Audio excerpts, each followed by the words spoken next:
حول ولا قوة إلا بالله العلي العظيم. أعوذ بالله من الشيطان الرجيم. بسم الله الرحمن الرحيم. الحمد لله الذي هدانا لهذا وما كنا لنهتدي لولا أن هدانا الله. لقد جاءت رسل ربنا بالحق والصلاة والسلام على أشرف الأنبياء والمرسلين حبيب إله العالمين مولى ومولى الثقلين جد الحسن والحسين أبي القاسم محمد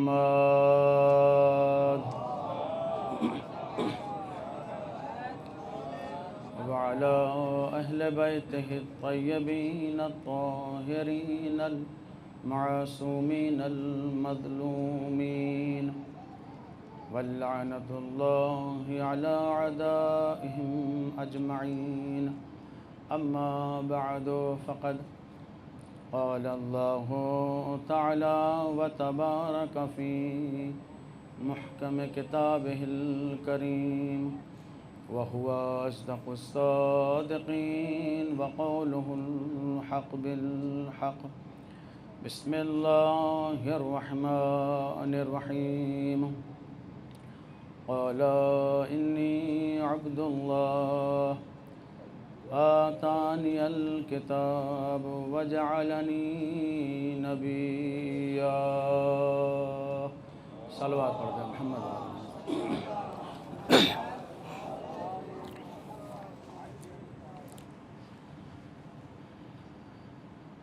عزیزان محترم، بہت ہی مشہور و معروف آیت ہے. مسلسل آپ حضرات سنتے رہتے ہیں، تلاوت فرماتے رہتے ہیں. پروردگار عالم حضرت عیسیٰ کی زبانی ارشاد فرماتا ہے کہ انی عبد اللہ آتانی الکتاب وجعلنی نبیا.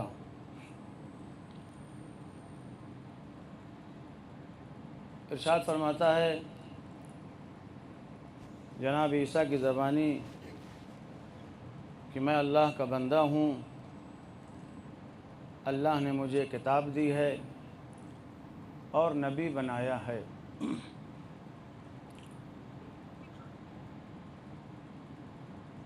اس سے پہلے کہ جناب عیسیٰ اپنی طہارت کے لیے کتاب کا حوالہ دیتے، نبوت کا تذکرہ کرتے، عبدیت کا تذکرہ کرتے ہیں، عبودیت کا تذکرہ کرتے ہیں اور فرماتے ہیں کہ میں اللہ کا بندہ ہوں، میں اللہ کا بندہ ہوں. پہلی خصوصیت میری یہ ہے کہ میں اللہ کا بندہ ہوں. پھر ہاں، مجھے اللہ نے کتاب دی ہے، یہ میرا شرف ہے. مجھے اللہ نے نبی بنایا ہے، یہ بھی میرا شرف ہے. لیکن پہلی خصوصیت میری یہ ہے کہ میں عبد الہی ہوں، میں اللہ کا بندہ ہوں. گویا رسالت اور نبوت کے اندر روح عبودیت ہے کہ جو بظاہر یہ عبودیت نہ کوئی منصب ہے نہ کوئی مقام ہے، بظاہر کچھ نہیں ہے، لیکن جب قرآن مجید میں غور کریں گے تو یہ عبودیت اس مقام پر ہے کہ جب اللہ کو اپنی سب سے محبوب شے کو نازل کرنا ہوا تو بھی اسی عبدیت کا سہارا لیتا ہے اور فرماتا ہے الحمدللہ الذی انزل علی عبدہ الکتاب۔ جب اسے اپنی محبوب شے، قرآن سے بڑھ کر کون محبوب شے ہو سکتی ہے، اسے اپنی محبوب شے کو بھیجنا ہوتا ہے تو بھی عبدیت کا سہارا لیتا ہے، اور جب کسی محبوب شخصیت کو بلانا ہوتا ہے تب بھی اسی عبدیت کا سہارا لیتا ہے اور آواز دیتا ہے سبحان الذی اسریٰ بعبدہ۔ تو ظاہری طور پر یہ عبدیت، یہ عبودیت نہ کوئی منصب ہے، نہ کوئی مقام ہے، نہ کوئی عہدہ ہے، لیکن روح نبوت ہے، روح رسالت کو عبودیت کہا جاتا ہے کہ جب اللہ کو کسی محبوب شے کو بھیجنا ہو تو رسالت بعد میں آئے گی، نبوت کا تذکرہ بعد میں ہوگا، پہلے عبدیت، پہلے بندگی، پہلے عبودیت، اور جب اپنے حبیب کو بلانا ہوگا تب بھی پہلے عبدیت ہوگی، پہلے عبودیت ہے۔ تو پتہ یہ چلا کہ نہ منصب ہے، نہ عہدہ ہے، لیکن نبوت سے آگے بھی ہے، رسالت سے آگے بھی ہے۔ اس لیے ہم سے کہا گیا کہو اشہد ان محمدً عبدہ، پھر کہا گیا ورسولہ۔ پہلے گواہی دو رسول کی عبدیت کی، رسول کی عبودیت کی پہلے گواہی دو، پھر اس کے بعد رسالت کی گواہی دینا، پھر اس کے بعد نبوت کی گواہی دینا، پہلی گواہی عبودیت کی ہوگی۔ تو ظاہری طور پر نہ منصب ہے، نہ عہدہ ہے، مگر رسالت و نبوت سے آگے ہے۔ یاد رکھیے پروردگار عالم نے انسانیت کو خلق اس لیے کیا تھا کہ وہ بندہ پروردگار ہو۔ وما خلقت الجن والانس الا ليعبدون کا مفہوم و معنی یہی ہے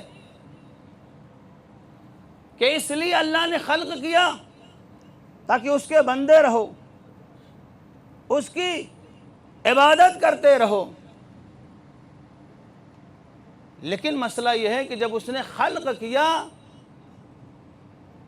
تو پھر بہت سے ایسے بندے ہیں جو بندے تو ہیں مگر بندگی نہیں کرتے، عبد ہیں، عبادت سے دور ہیں، عبودیت سے دور ہیں۔ اللہ چاہتا تو اجباراً سب کو اپنا عابد بنا سکتا تھا، سب سے عبادت کروا سکتا تھا، مگر وہ چاہتا نہیں، اختیاراً کام ہو۔ اس لیے کہ جو مزہ اختیار کی عبودیت میں ہے وہ مزہ اجبار کی عبودیت میں نہیں ہے۔ خالق یہ چاہتا ہے رات کی تاریکی میں جب سر کو سجدے میں رکھو تو اس کا مزہ محسوس کرو اختیاراً۔ تم کہو الہی الہی، مولا یا مولا یا، ہم تمہارے جواب میں کہیں گے عبدی عبدی یا زین العابدین۔ اختیار کے ساتھ آؤ، ورنہ اگر اجبار کرنا ہو تو پھر کسی میں مجال نہیں ہے۔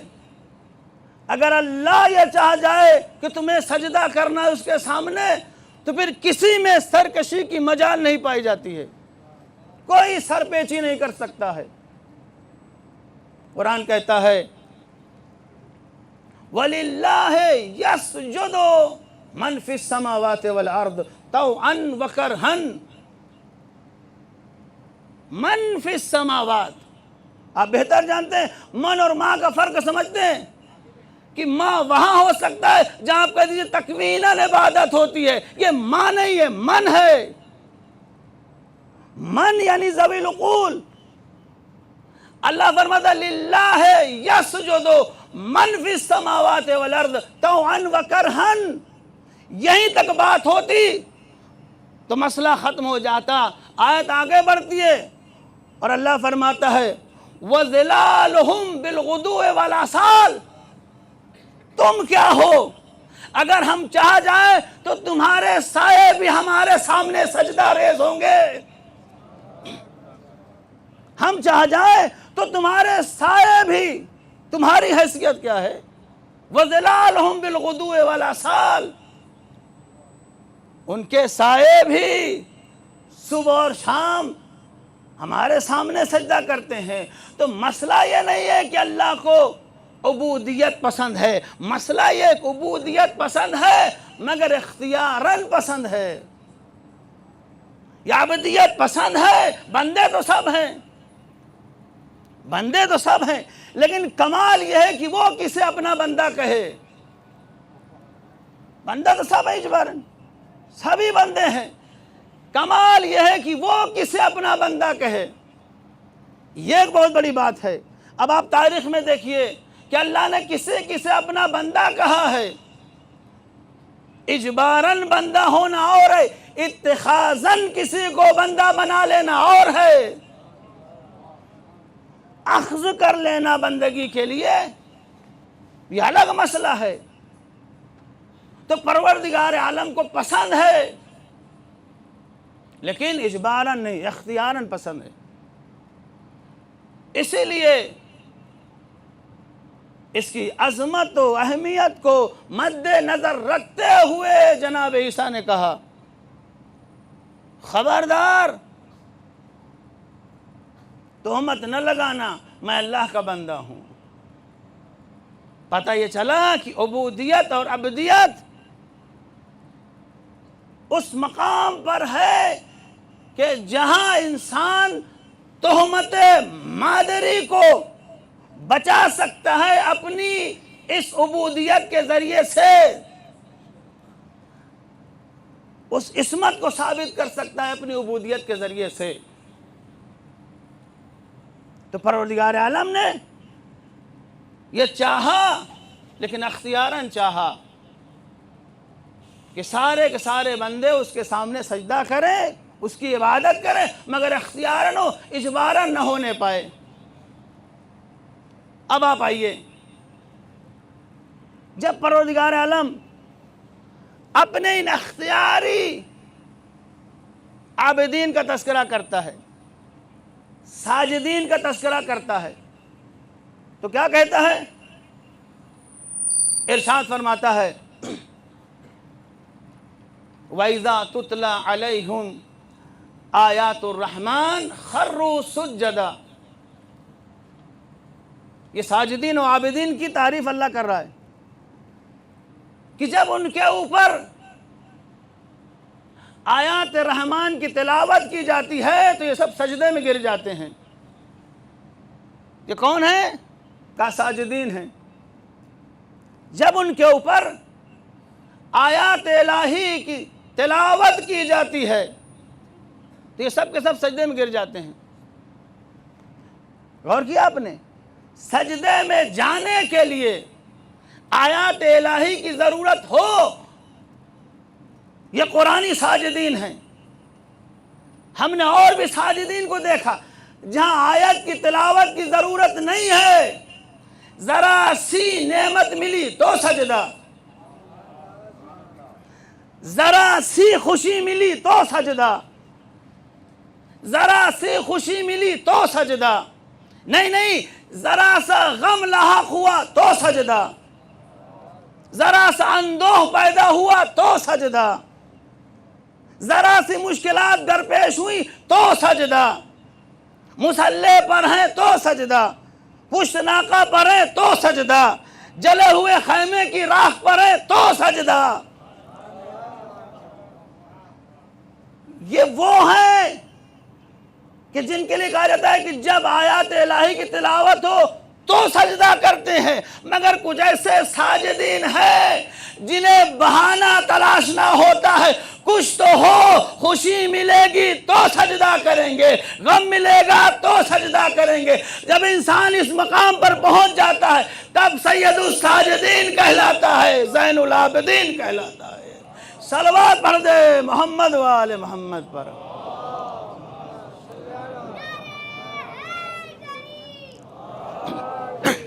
محمد و آل محمد بلندتر صلوات۔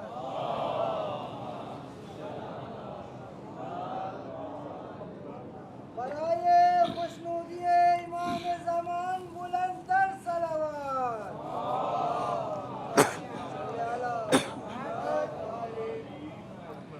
توجہ کی آپ نے؟ تو عابد سب ہیں، ساجد سب ہیں، سید الساجدین ایک ہے، زین العابدین ایک ہے۔ عابد سب ہیں، ساجد سب ہیں، زین العابدین ایک ہیں۔ اب آپ آئیے، عبودیت کسے کہتے ہیں؟ عبودیت اور عبادت یہ دو طرح کی ہوتی ہے۔ ایک وہ عبادت ہوتی ہے کہ جہاں صرف اپنے لیے سجدے کیے جاتے ہیں۔ ایک وہ عبادت ہے جہاں صرف اپنی ذات ملحوظ خاطر ہوتی ہے، بس اپنی ذات ہے تو سجدہ ہے، یہ پڑھ لیں گے تو یہ ہوگا، یہ کر لیں گے تو یہ ہوگا، یہ نہ کریں گے تو یہ ہو جائے گا، ہے نا؟ اسی کو تو تجار کی عبادت کہا گیا ہے، یا غلاموں والی عبادت کہا گیا ہے، کہ جہاں صرف اپنی ذات ملحوظ خاطر ہو، بس سجدہ ہے مگر اپنے لیے، عبادتیں ہیں مگر اپنے لیے، اپنے آپ کو جہنم سے بچا لیں، جہنم سے بچا لے، جنت میں داخل کرا لے، بس یہ پہلی قسم کی عبادت ہے۔ مفسرین کہتے ہیں، علماء کہتے ہیں، اس عبادت کا کون سا کمال ہے کہ جو صرف اپنے آپ کو جہنم سے بچا کے جنت تک پہنچا دے؟ یہ کون سی عبادت ہے جسے ہم اور آپ بڑی عظیم عبادت سمجھتے ہیں؟ علماء کہتے ہیں یہ کون سی عبادت ہے؟ انسان نے بس اپنے آپ کو بچا لیا اور جنت میں پہنچا دے، یہ پہلی عبادت ہے۔ یہ عبادت اس کا دائرہ محدود ہے بس اپنی ذات تک۔ دوسری عبادت کہ یہ وہ عبادت ہے کہ جو ربوبیت تک پہنچا دیتی ہے۔ یہ عبادت اور ربوبیت تک پہنچاتی ہے۔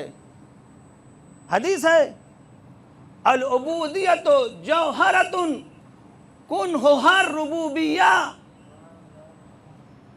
عبودیت حقیقت میں وہ جوہر ہے کہ جس کی انتہا ربوبیت پر ہوتی ہے۔ بڑی بات نہ ہو جائے کہ جس کی انتہا ربوبیت پر ہوتی ہے، یعنی عابد خالق کے نزدیک ہو جاتا ہے۔ جہاں رب ہے عابد وہاں پہنچ جاتا ہے۔ کہاں پہنچ جاتا ہے؟ کہ رب تو نہیں ہو سکتا ہے، رب نہیں ہو سکتا ہے، مگر وہ قدرت، وہ توانائی، وہ اختیارات جو خدا کے ہوتے ہیں، اس کے اندر وہ قدرت پیدا ہو جاتی ہے، وہ صلاحیت، وہ قوت، وہ اختیارات اس کے اندر پیدا ہو جاتے ہیں۔ یہ دوسری قسم کی عبودیت ہے۔ یہی وہ عبودیت ہے کہ جو صرف عبادت کے دائرے تک محدود نہیں رہتی۔ اب یہ عبودیت اور یہ عبادت ایسی ہو جاتی ہے کہ یہ عبادت توجہ چاہتا ہوں، خود یہ عبادت سبب بن جاتی ہے کہ اس عبادت کے ذریعے سے ایک انقلاب برپا ہو جائے، ایک حماسہ برپا ہو جائے۔ یہ وہ عبودیت ہے کہ جو ربوبیت تک پہنچتی ہے۔ تو ایک وہ عبادت جو صرف اپنی ذات تک محدود ہے، ایک وہ عبادت جو ربوبیت تک جاتی ہے، ربوبیت تک جانے کے بعد اتنا صاحب قدرت بنا دیتی ہے کہ اب اس کی عبادت بھی حماسہ برپا کر سکتی ہے، انقلاب برپا کر سکتی ہے۔ جب تک یہ عبودیت نہ ہوگی، انسان ظاہری طور پر خدا کو سجدہ ضرور کرے گا، مگر سر اٹھاتے ہی غیر خدا کو تلاش کرتا رہے گا، غیر خدا کو لیکن جس دن سے یہ عبودیت پیدا ہو گئی تو ایک بار جس کے سامنے سر جھکے گا، پھر اب کسی غیر کے سامنے اظہار عاجزی نہیں ہو سکتی۔ کیا کہا فرعون نے جناب موسیٰ سے؟ وَمَا رَبُّ الْعَالَمِينَ، کب سے کھڑے ہو میرا رب میرا رب میرا رب، بتاؤ اچھا تمہارا رب کیا ہے، کون ہے، کیسا ہے؟ کہہ کے پھنس گیا فرعون، یہ کہہ کے پھنس گیا کہ بتاؤ۔ اس لیے کہ قرآن کہتا ہے جناب موسیٰ رکائے نہیں رک رہے۔ اب جو انہوں نے اپنے رب کی تعریف شروع کی تو رکائے نہیں رکتے۔ اب کہتے ہیں کہ رب السماوات والارض وما بینہما، میرا رب وہ ہے کہ جو زمین و آسمان کا رب ہے، وما بینہما۔ تو اپنے حواریوں سے کہتا ہے سن رہے ہو، سن رہے ہو، یعنی مقصد یہ کہ میں رب موجود ہوں، میرے سامنے رب السماوات والارض کی گفتگو کر رہے ہیں۔ ابھی یہ چپ نہ ہوا تھا کہ پھر حضرت موسیٰ بول پڑے، ربکم ورب آبائکم الاولین، میرے رب کے بارے میں پوچھتا ہے، میرا رب وہ ہے جو تیرا بھی رب ہے، تیرے باپ داداؤں کا بھی رب ہے۔ ابھی بھی جناب موسیٰ چپ نہیں ہوئے، آوازی رب المشرق والمغرب، میرا خدا وہ ہے جو مشرق کا بھی رب ہے، مغرب کا بھی رب ہے، وما بینہما، اور جو بھی ان سب کے درمیان میں ان سب کا رب ہے۔ اب قرآن کہتا ہے کہ فرعون غصے میں آ گیا اور اس نے کہا اب اگر ایک لفظ بھی بولے، ایک لفظ بھی اگر بولے تو تم کو زندان میں ڈلوا دیں گے، قید میں ڈلوا دیں گے۔ اور پھر لوگوں سے کہا سنتے ہو جسے تم رسول کہہ رہے ہو یہ تو مجنون معلوم ہوتا ہے، سنتے ہو جسے تم رسول کہتے ہو یہ مجنون معلوم ہوتا ہے، یہ کہتا ہے تو کہتا ہی چلا جاتا ہے، اسے کیا معلوم کہ ذکر الہی کی کیفیت کیا ہوتی ہے، اس کا مزہ کیا ہوتا ہے۔ اب اس نے کہا اچھا اگر تم سچے ہو تو پھر کوئی دلیل لے آؤ کہ تم اللہ کے رسول ہو۔ بس بات کو جلدی جلدی بڑھاتے ہوئے تاں یہ پایا کہ ایک وقت معینہ پر وہ اپنے جادوگروں کو لے آئے گا اور ادھر سے جناب موسیٰ آئیں گے، جہاں تک آپ کو لے آنا تھا وہ یہ بات ہے۔ ادھر سے قرآن کہتے ہیں بڑے بڑے جادوگروں کو بلایا گیا، چھوٹے موٹے جادوگر نہیں تھے۔ اب جن کو قرآن بڑا کہے،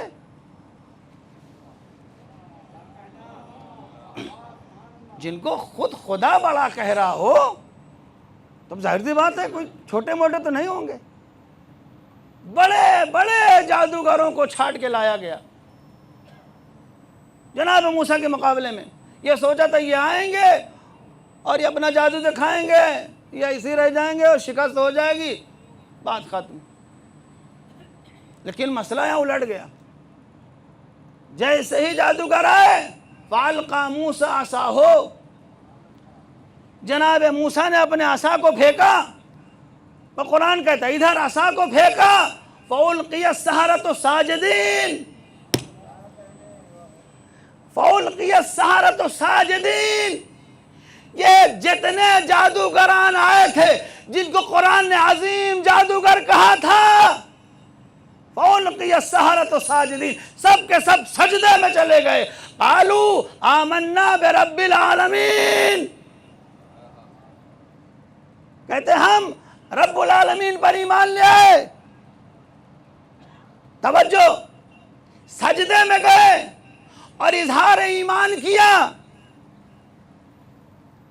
اظہار ایمان کیا. ادھر سے فرعون کی آواز آئی میری اجازت کے بغیر، میری اجازت کے بغیر تم نے کس طریقے سے ایمان کا اظہار کر دیا. لَأُقَطِّعَنَّ أَيْدِيَكُمْ وَأَرْجُلَكُمْ مِنْ خِلَافٍ وَلَأُصَلِّبَنَّكُمْ، میں تمہارے ہاتھ پیر کاٹ کے تم سب کو سولی پر لٹکا دوں گا. یہ کون کہہ رہا ہے؟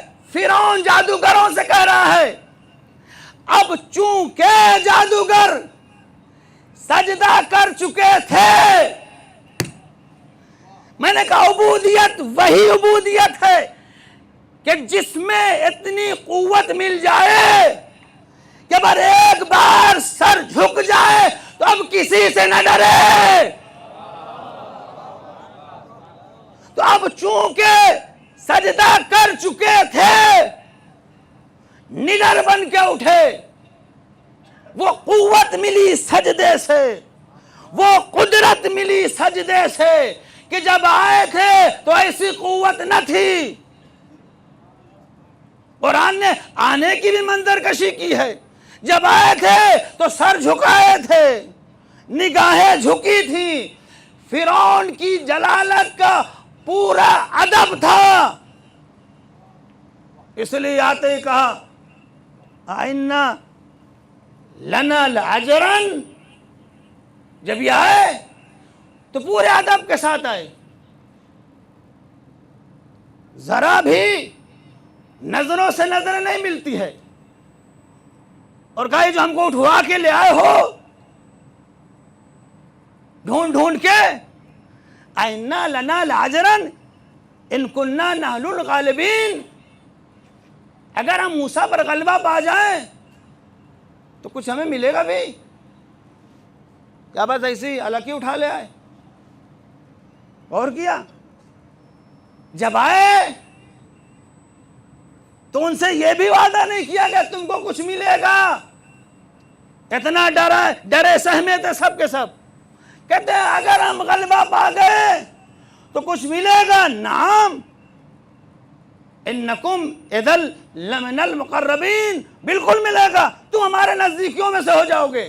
اچھا یہ بات ہے. تب خود کہتے قالو بعزت فرعون، تب پھر فرعون کی عزت کی قسم ہم ہی غلبہ پانے والے ہیں. یہ آنے کی منظر کشی قرآن نے بیان کیا ہے. جب آئے تھے تو اتنا مؤدب تھے، جب آئے تھے تو فرعون کا اتنا احترام تھا. لیکن ادھر سجدے میں گئے، سجدے میں گئے تو فرعون کی تمام دھمکیوں کے باوجود، تمام دھمکیوں کے باوجود، کہ ہاتھ پر کاٹ دیں گے، سولی پر چڑھا دیں گے، تمام دھمکیوں کے باوجود آواز دیتے لا ضیرہ انا الی ربنا منقلبون. ہاتھ پر کاٹے گا کاٹ لے، سولی پہ چڑھائے گا چڑھا دے، اب ہمیں کوئی ڈر نہیں ہے، ہم سجدہ خالق انجام دے چکے ہیں. اب ہم اپنے رب کی طرف پلٹ چکے ہیں، اب تیرا کوئی خوف نہیں ہے.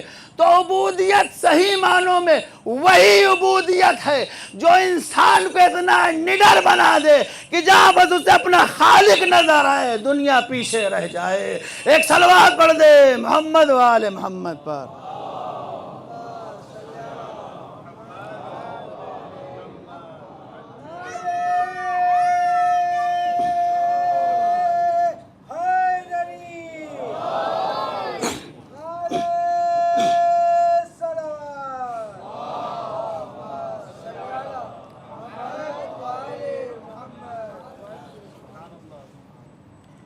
اگر انسان اپنے ہی لیے عبادت کرے کہ بس خود کو بچا لے تو یہ عبادت کیسی عبادت؟ اتنی بڑی کائنات میں اسے بھیجا گیا تو اس نے بہت کچھ کیا تو اپنے آپ کو بچا لیا. یہ عبادت اللہ کو بس اسی حد تک منظور ہے کہ تم نے بس عبادت کر لیا، بہت ممدوح نہیں ہے. اللہ چاہتا ہے کہ عبودیت اس مقام پہ آئے کہ ربوبیت تک پہنچ جائے. ربوبیت تک پہنچ جائے، ایسے صاحب قدرت ہو جاؤ،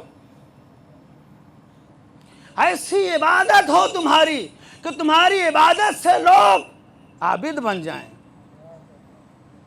تمہاری عبادت لوگوں کے لیے مشعل راہ بن جائے. ایسی عبادت کرو. مسجد کوفہ ہے، چوتھے امام زین العابدین علیہ السلام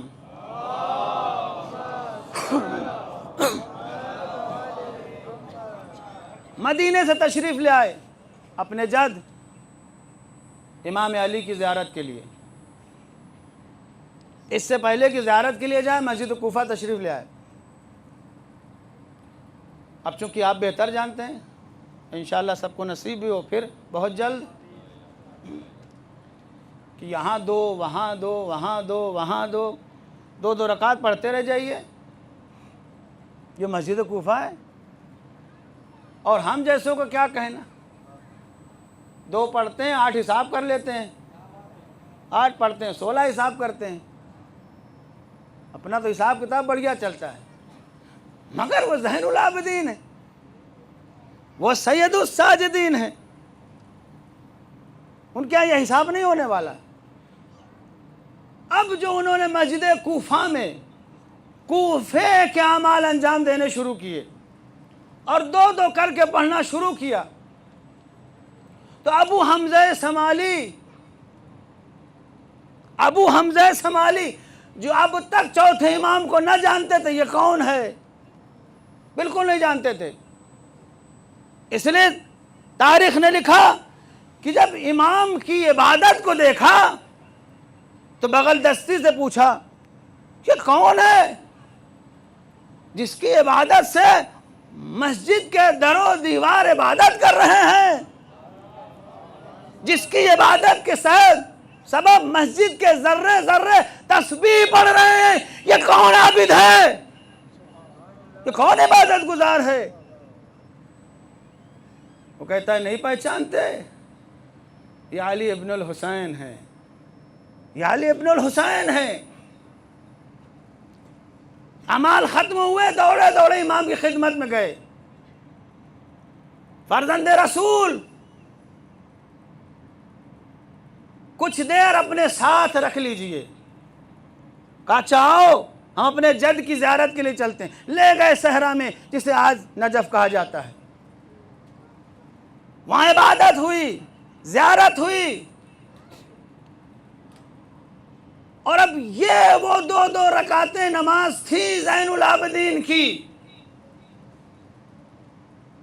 کہ یہ نمازیں سبب بن گئی کہ ابو حمزہ سمالی بن جائے. اپنے لیے پڑھ لے تو کون سا کمال ہے، پڑھو ایسا کہ تمہاری عبادت سے دوسرا بھی عابد ہو جائے. یہ عبودیت خدا کو منظور ہے. اب ابو سمالی ایسے لپٹے امام سے کہ ان عبادتوں کا اثر و فیض ہے کہ آج بھی دعا ابو حمزہ شمالی ماہ رمضان کی سحرگاہوں کی زینت بنی ہوئی ہے. یہ زین العابدین کی عبادت کا نتیجہ ہے،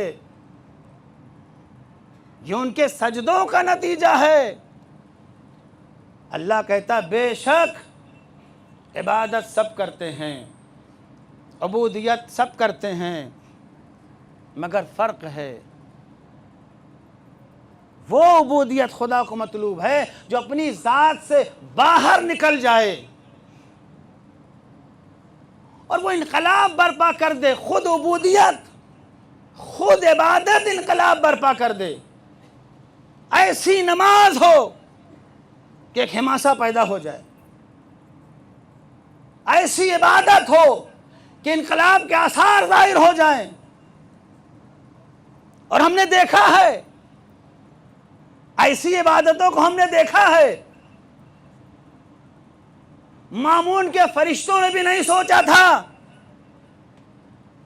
کہ اگر 2 رکعت کی اجازت دے دیں گے، اگر 2 رکعت نماز عید کی اجازت دے دیں گے تو قیام برپا ہو جائے گا، انقلاب کی صورت پیدا ہو جائے گی. مامون نے سوچا بھی نہیں تھا.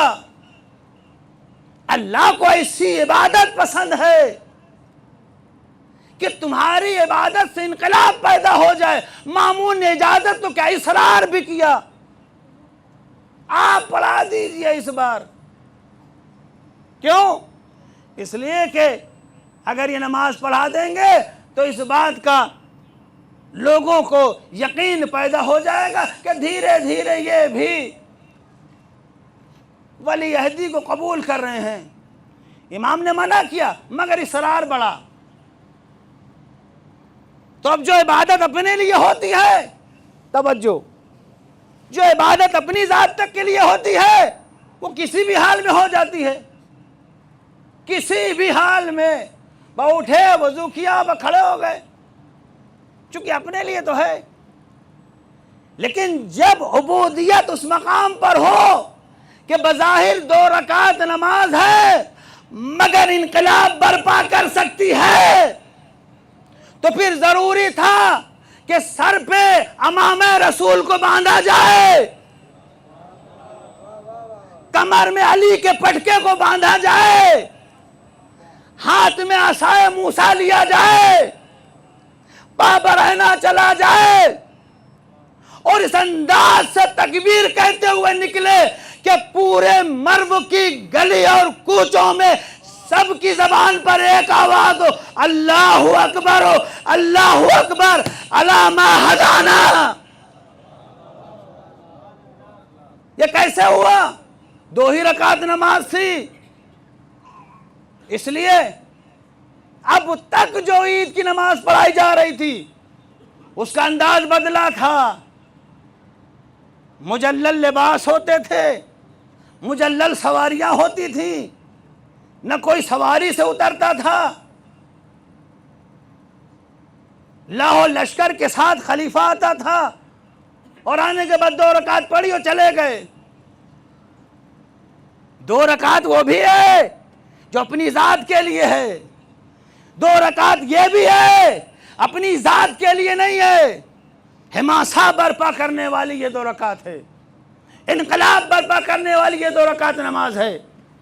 لہذا اب جب چلے ہیں تو اس انداز میں چلے کہ لوگوں نے دیکھا برسوں کے بعد وہی صورت نظر آئی جو دوران پیغمبر تھی.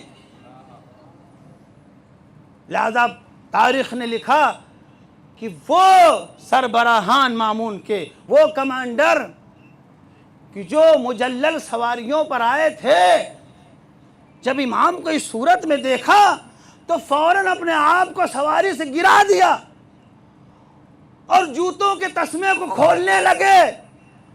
اب چونکہ فوجی جوتے ہوتے ہیں، فیتے کھلتے نہیں آسانی سے، تو اپنے اپنے خنجروں سے جلدی فیتوں کو کاٹ کے برہنہ ہو گئے. برہنہ ہو کر گویا اعلان کر رہے تھے یہ نماز نہیں ہے، جہاں دلوں کو منقلب کرتی ہے وہیں لوگوں میں انقلاب برپا کر سکتی ہے۔ اس لیے یہ خبر پہنچی اگر یوں ہی بیٹھے رہے اور 2 رکعت پوری پڑھا دی گئی تو نہ تخت بچے گا، نہ تاج بچے گا، نہ جاؤ حشم ہوگی، نہ تیری دولت ہوگی، کچھ نہیں ہوگا۔ اگر 2 رکعت نماز ادا ہو گئی، دادا اس نے خاص نمائندے کو بھیجا، فرزند رسول بڑی زحمت ہو گئی ہے، چلیے اب زحمت نہیں دینا ہے، بیت الشرف آپ آ جائیے، نماز کوئی اور پڑھا دے گا۔ اب اندازہ ہوا یہ صرف عبادت نہیں تھی، عبودیت کا وہ مقام تھا کہ جہاں 2 رکعت ادا ہو جائے تو حکومتیں بدل سکتی ہیں۔ سلوہ پڑھ دے محمد و آل محمد۔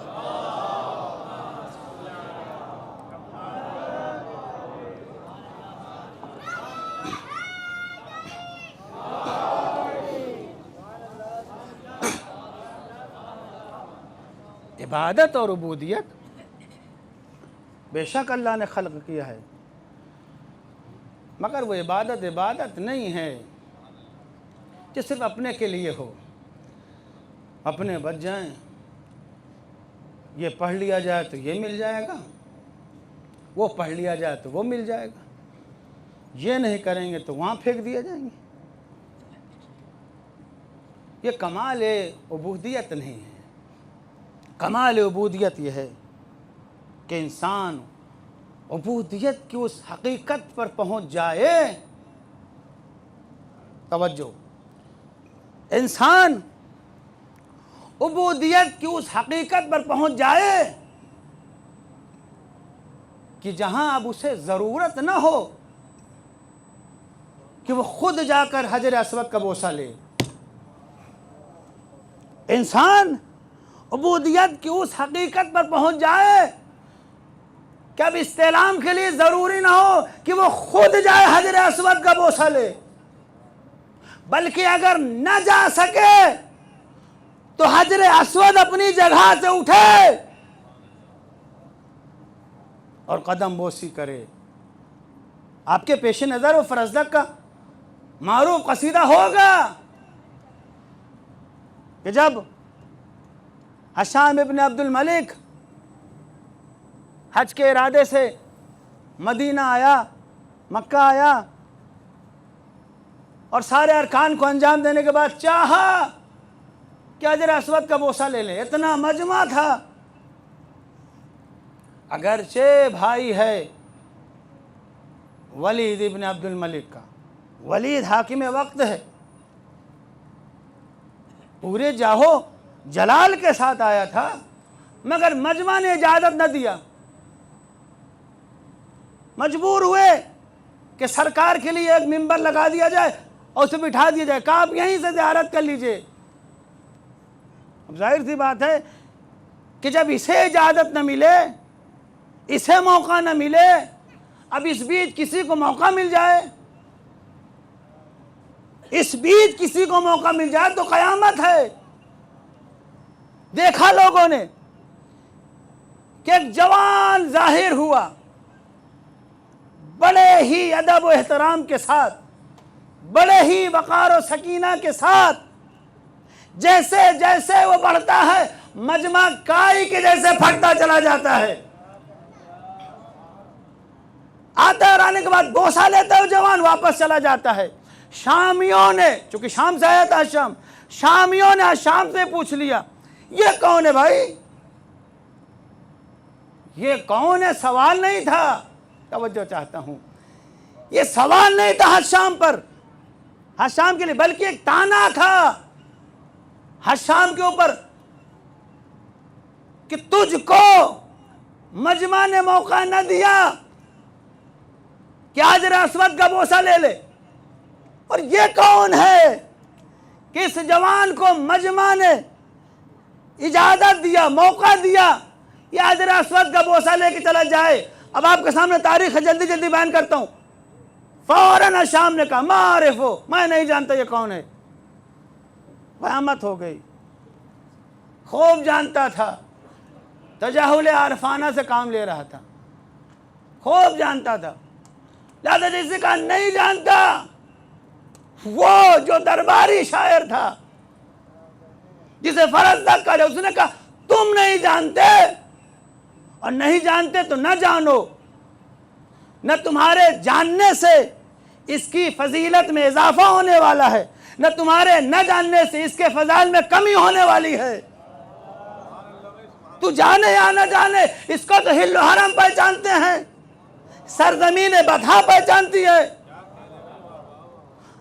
اور جہاں پر لانا مجھے وہ یہ مصرع ہے کہ فرزدق کہتے ہیں تو جانے یا نہ جانے، یاد رکھ، یہ فرزدق کا مصرع ہے، یاد رکھ حشام، اگر کسی بھی وجہ سے مجمع اس جوان کو موقع نہ دیتا کہ حجر اسود کا استلام کر سکے، بوسہ لے سکے، تو یاد رکھ رکن کعبہ خود اپنی جگہ سے اکھڑ جاتے۔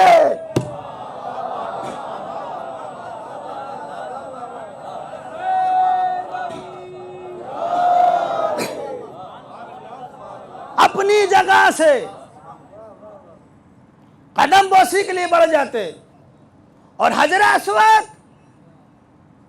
اسود یہ جیسے ہی جوان چاہتا کہ حجر اسود کا بوسہ لے، یہ فرزدق کہہ رہے ہیں، جیسے ہی جوان چاہتا کہ بوسہ لے، حجر اسود سبقت کرتا ہے کہ پہلے ان کے قدموں کا بوسہ لے لیا جائے،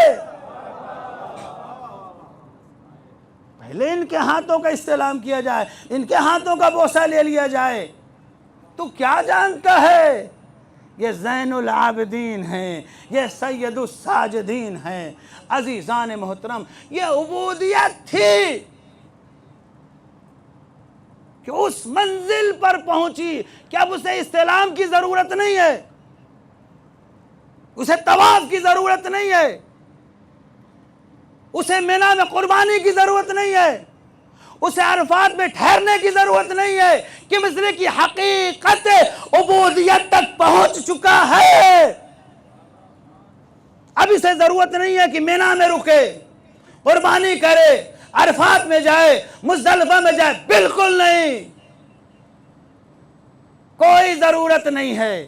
ہاں اگر یہ چاہے تو حج سے انصراف دے دے، منصرف ہو کر عراق کی جانب چلا جائے، اور اگر حالات کے تحت موقع پڑے تو اسے حق ہے کہ بس یہی کہہ سکتا ہے انا ابن مکہ و منی، انا ابن زمزم و صفا۔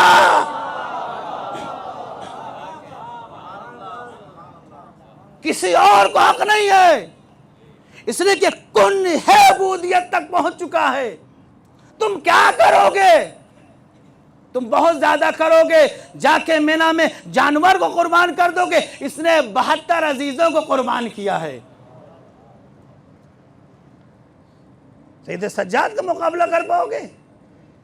زین العابدین کی عبادت کا مقابلہ کر پاؤ گے؟ لہذا آپ اگر یہ منی نہ بھی جائیں تب بھی کہیں گے انا ابن مکہ و منی، انا ابن زمزم و صفا، میں مکے کا بیٹا ہوں، میں منی کا بیٹا ہوں، میں صفا و مروہ کا بیٹا ہوں۔ یعنی اشارہ ہے کہ جو سرزمین مکہ اور منی پر رہنے والے ہیں انہیں حق نہیں ہے کہ اپنے آپ کو وہاں کا بیٹا کہیں، ہمیں حق ہے، چاہے ہم منی جائیں یا نہ جائیں، چاہے ہم حج کریں یا نہ کریں، چاہے ہم قربانی کریں یا نہ کریں۔ اس لیے کہ سید سجاد عبودیت کی اس منزل پر پہنچ چکے ہیں کہ اب جہاں ارکان حج کو انجام دینے کی ضرورت نہیں ہے، اگر اسی مسافرت میں ضرورت پڑے گی تو کہیں گے میں سرزمین مکہ اور منی کا بیٹا ہوں۔ بس میں نے مجلس کو ختم کیا۔ سید سجاد یہ کہنا چاہتے ہیں تم کیا کر سکتے ہو منی جا کر؟ ایک دو جانور کو قربان کر دو گے؟ میں نے تو اپنے عزیزوں کو قربان کر دیا، تم کیا کر سکتے ہو عرفات میں جا کر؟